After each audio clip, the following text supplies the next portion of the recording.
Steve Jobs, Elon Musk, Warren Buffett, Bill Gates, Ted Turner. Success leaves clues, kids. I just named 5 of the greatest names in business in the last 150 years. And they all have one thing in common. They're ball busters. They're hard as nails. Where does that leave you? I still work 50, 60 hours a week. And I haven't had to work in 35 years. You're not willing to do anything. You're not willing to sacrifice anything to be a high-performance person. I don't want to be like that. No, most people don't. I want to be liked. Yeah, well, see, you want to fit in. I'm the only speaker that you're ever going to hear that really, with all his heart, doesn't give a shit. If I leave here you liking me, I did something wrong.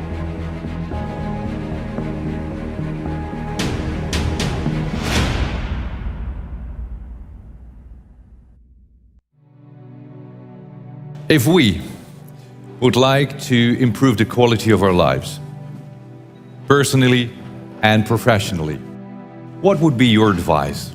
What can we do? What is most important? Well, the most important thing is self-esteem.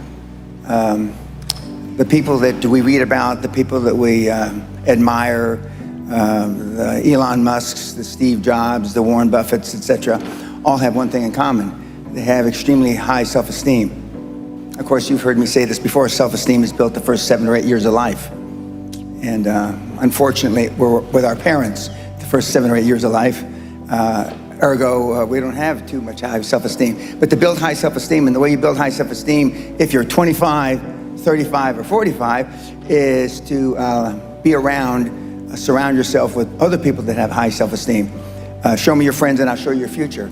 And so you can reverse your childhood by who you associate with. How do you do that? Well, you find people that are where you want to be, but they're already there. You're 22 years old, you're 32, you're 41 years old, and there's a guy or a gal who's 45 years old who is where you want to be. They've accomplished a lot of things. If you're into, they're saving the world, they're using their money for good causes, go associate with those people, be around those people. And they're easy to find, but they're not going to knock on your door. They're not going to come to your apartment or your flat and ask you, oh, can I help you? And the best tool I've ever seen, it's like it was designed for this, is LinkedIn. It's the best social media tool for what we're discussing. And you can find these people. Now just remember, everybody that's on LinkedIn, all the, 20 million or whatever people that are on LinkedIn are all there for one reason. They're there because they want to do business, they want to meet people.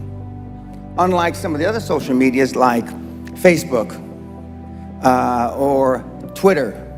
But I mean, LinkedIn, they're there for a common purpose. They have a common bond. They have a common goal.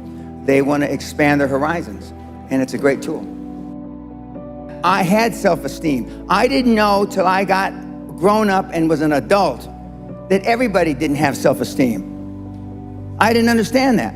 I didn't realize that everybody didn't have self-confidence. I didn't realize that everybody didn't have self-worth. Gallup did a poll in 2016, worldwide, 87.6% of all the people on the planet. We'll just round it off. 87% of everybody that walks the face of the earth, 7.65 billion people, are unhappy. The high-performance people, the one thing that they all have in common is they're hungry. Hungry for a better life. Hungry for change. Hungry for the tough love their parents didn't give them. So is that what it needs? You have to be hungry, you need to feel the pain? Growth only comes through pain. No pain, no gain. It's the same in life. If love got the job done, you wouldn't need podcasts, you wouldn't need seminars. It doesn't. Tough love gets the job done. But being liked doesn't get you a raise when you're working for whoever you're working for. Efficiency, accountability. Most people that come to seminars are there because they weren't held accountable when they were growing up.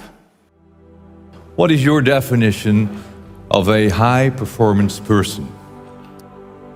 Being all that you can be every day. 24/7, 365, being all you can be. I asked the question a couple days ago. How many of you can raise your hand, but how many of you have kids? Don't raise your hand now. How many of you would like to have your kids grow up just like your parents? You know the answer, don't you?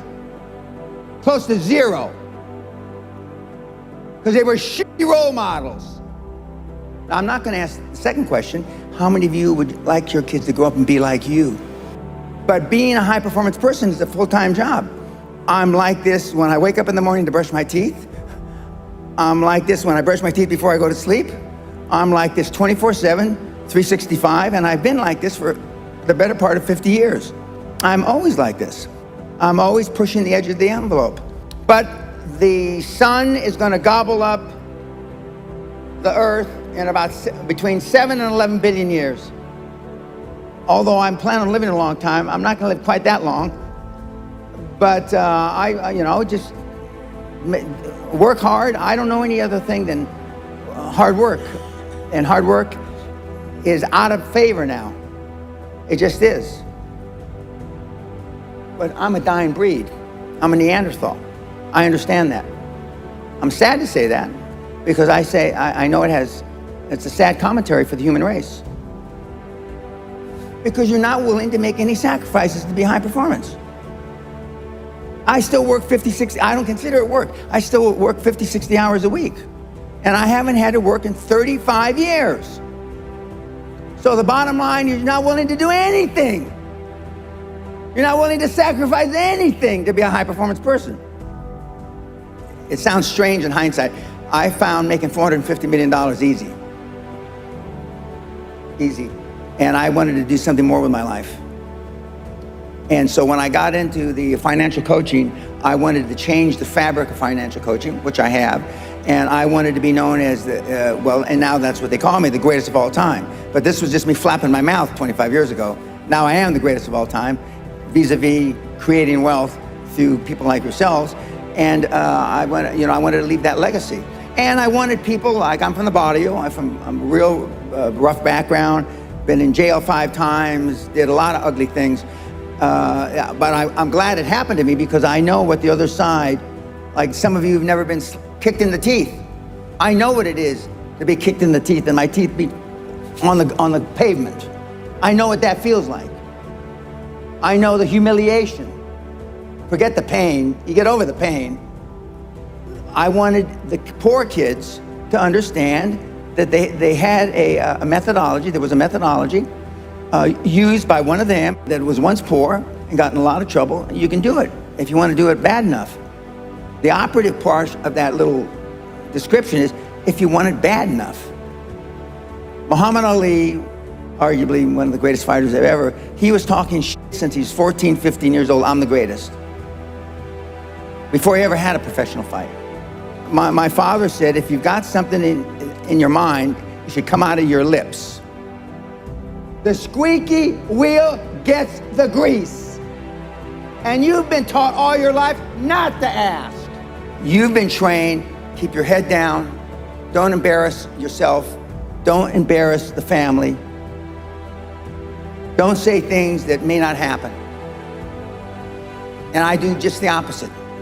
I tell you to set goals beyond your lifetime. I tell you to set goals as soon as humanly possible. When kids come to me, they want to make 1 million, 10 million, and then when they've made 100 million, they say, Mr. Pena, we would have never, ever dreamt that we could create 100 million until we met you. You will never exceed your highest expectation. You will never exceed your highest, craziest thought. Never. That's a guarantee. But kids, you can have whatever you want.